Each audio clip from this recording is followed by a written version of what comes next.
Today, we're comparing an SK6 with an SKEX, and we have a guest player. Stick around.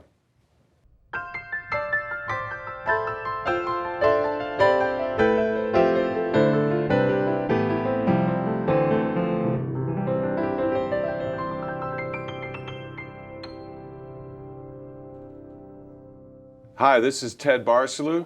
And my name is Daniel Voeller. And we're with Alamo Piano Galleries coming to you today to compare an SK6, which is a 7-foot Shigeru Kawai piano, and the SKEX, which is their 9-foot concert grand model. And Daniel gets to do all the playing.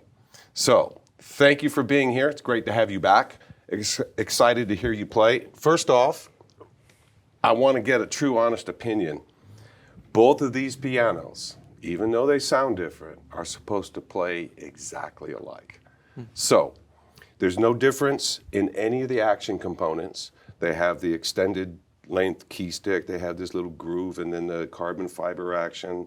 They're perfect hammers and all the things that they put in here. I don't want to get into the brochure, but this is one of 88 keys. And I wish they would do it where there was a black key next to it. Because I really want to, black keys are shorter. Because they're starting this much here. Okay, so yeah, they say they have extended key length, but you have to remember on the black keys, they're starting off a little shorter. And so that's probably where the difference really comes in. So you have any thoughts on that, transitioning from black to white keys on these pianos?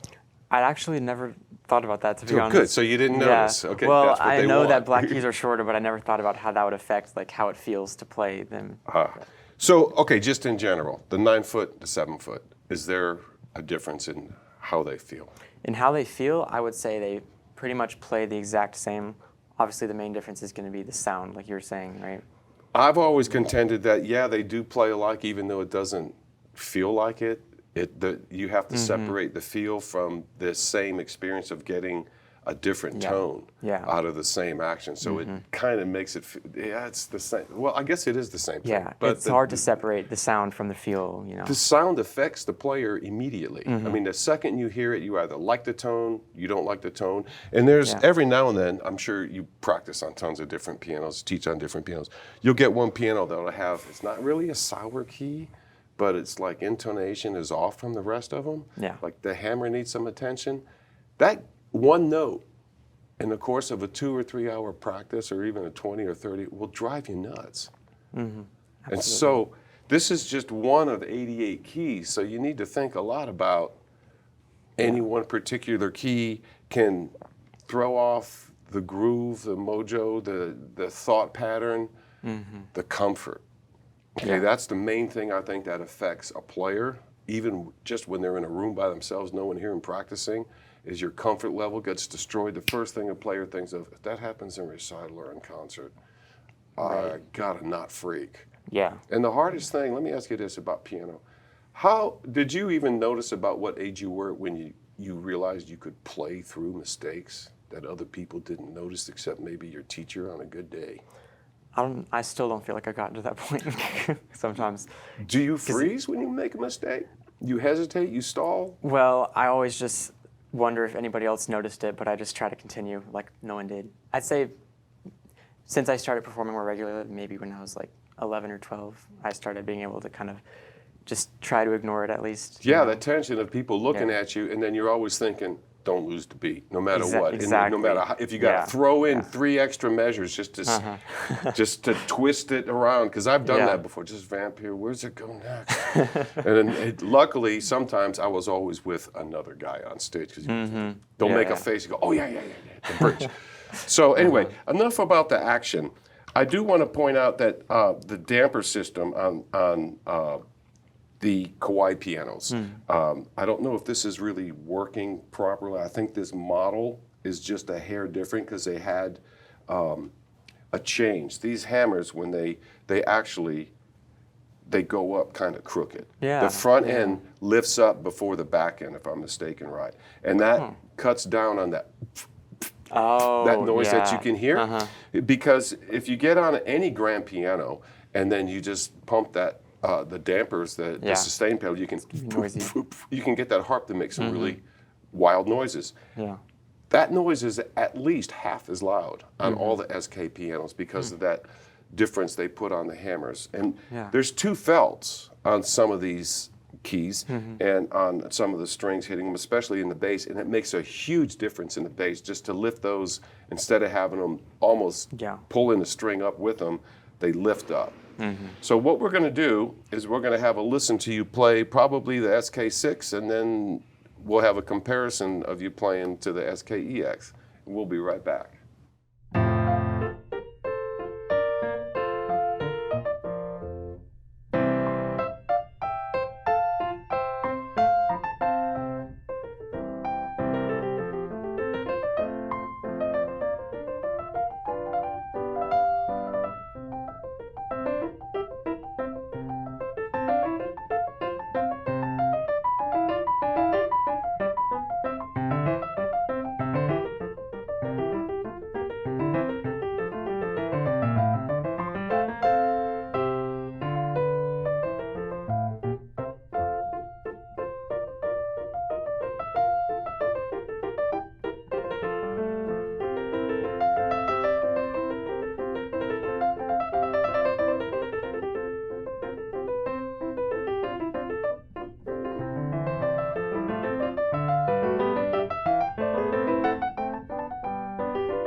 Okay, I loved your choice selection, but I'm going to ask you a bunch of questions and let you roll for a bit.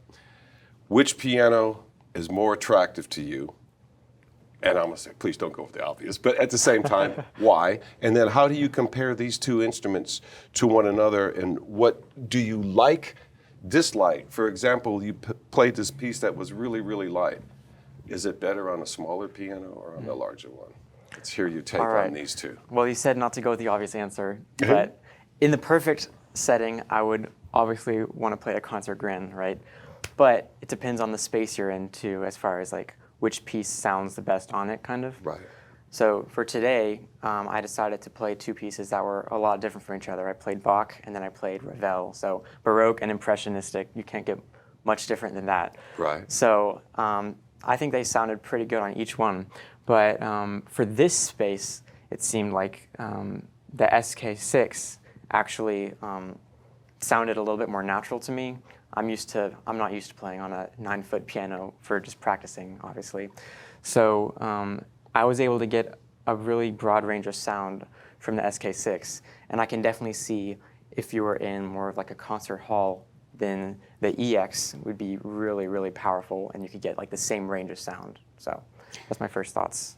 Sometimes I think that the difference between that 2-feeder that they put in between this grand and a concert grand is really designed to keep the pianist from having to lay into the piano a lot more, like in a concert hall. Exactly. Yeah. And let me ask you a question. What if you did practice on this piano? Every time you sat down to learn a new piece, if you sat down on a 9-foot piano, at what point would that help or spoil you when you went back to like spin it that's not tuned perfect? That's an interesting question. I can see on some level you'd be kind of sad when you went back to playing a spin. But down. But at the same time, like what we were talking about earlier, like the sound versus the feeling of it, it seems like if you were used to getting an amazing sound out of there, that would actually help your playing, you know? So then you'd be able to, when you transfer over to like a spinet or an upright or even just like a baby grand, you'd automatically be playing better, even if you're not getting, obviously, the same sound as you would from there. Does that make sense? Yeah, well, yeah, I grew up playing a lot of different pianos because I practiced all over the military base, and there were a lot of pianos on a military base that I used to have access to. All the different clubs, all the different rec centers, and there's always people there that are around the instrument, which was always made it pretty exciting. But at the same time, I knew every piano I sat down to, this is just for work and technical skills. I'm not after a sound, unless I had some sheet music, like I want to know how much this music sounds like the record or the recording of the real song. But I always imagine myself, and it's always seems like the wonkiest pianos bring out the best in the pianist, because you're sitting there thinking, okay, I know I got to learn this page and that page, and I got to go through and you go through and you go, yeah, it's a piano, but it's like, I want to listen to this. I mean, I've practiced with earplugs on before because it's a horrid sound, but you need to get the technical skills. However, up here, when I'm playing, you're imagining you're on something like that. Right. Do you do that? If you had those conversations with other pianists, well, you're just temporarily making believe. Kind of, yeah. And my old teacher would tell me that, like, being a really good pianist is being able to make any instrument sound really good, even if it's like a really poorly taken care of old instrument. You should still be able to get like the best sound that it's able to produce, at least. It's not going to sound like that, obviously. Right. But if you get used to, like you were saying, like the technical side and just playing well, then it doesn't matter which piano you're playing. You can still get the best sound that individual instrument can produce. You know? Now, are you familiar with like any of Keith Jarrett's recordings, or do you know who Keith Jarrett is? It's okay if you don't, because he was a really huge influence on me in terms of growing as a pianist. And this guy did a series of concerts, and the highlight of this show that he did in the 70s came about in an album called the Cologne Concert in Cologne, Germany. And they had this Steinway piano for him to play. And it was, I don't know if it was a D or a B, but he wanted to cancel the concert. Why? Didn't like the piano. Oh, wow. It had technical things wrong with it. It hadn't been tuned, it hadn't been all these other kind of things. he kind of coerced into it by the promoter and worked with the tech and got to where at least he would go out there and play. But here's the thing about those concerts. He never knew what he was going to play when he walked out there to give a 2.5-hour concert. Yeah. It was all improv, and that was the beauty of going to see Keith Jarrett. If he was in it, I mean, he always gave a great show, but if he was mooted this way or that way, it really came out in his performances, and they were always different. Yeah. This night, he knew he's going out there with a compromised instrument that he did not want to perform or play on. That record sold, it still sells. Yeah. And what's really cool about it is he went out there and knew in his mind, can't play those keys, can't do that, can't do it. So I'm going to have to improv in a key I'm not home with. Yeah. Even though anything's great for him, Yeah. but he goes out there, you have a comfort level. The difference between E and E flat is like a lot, because the black keys are different ones and they mean different big things, difference. where you're coming from and where you're going.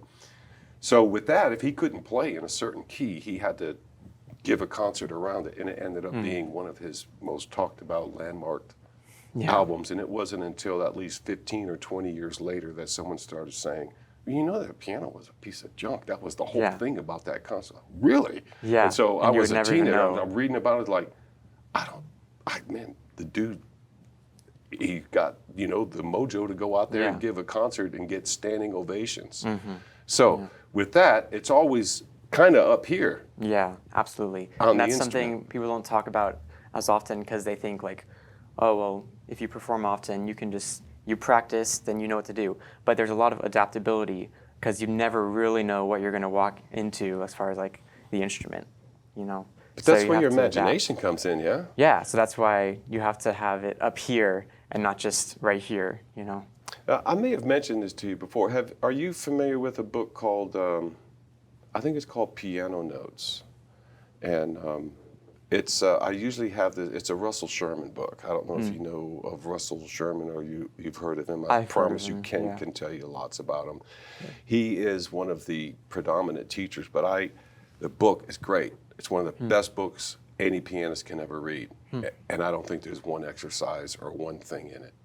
It's all, it's kind of like the kung fu, Yeah. The Tao of piano. Yeah, it's like the psychology of it. My book is all yellowed, highlighted, red notes written. It's the second copy I've had.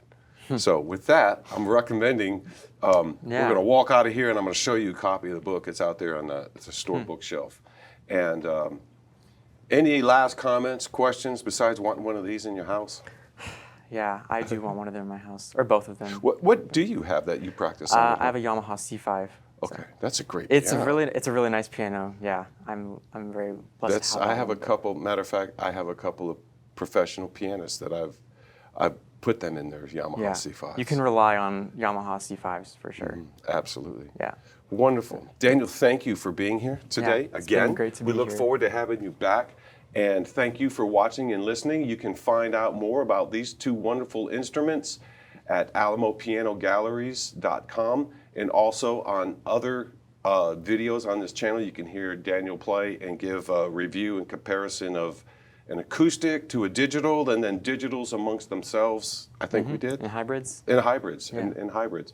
So we will look for you next time, and thank you so much. This is Ted Barsulu, And Daniel Voeller? and we'll see you soon. Thank you so much.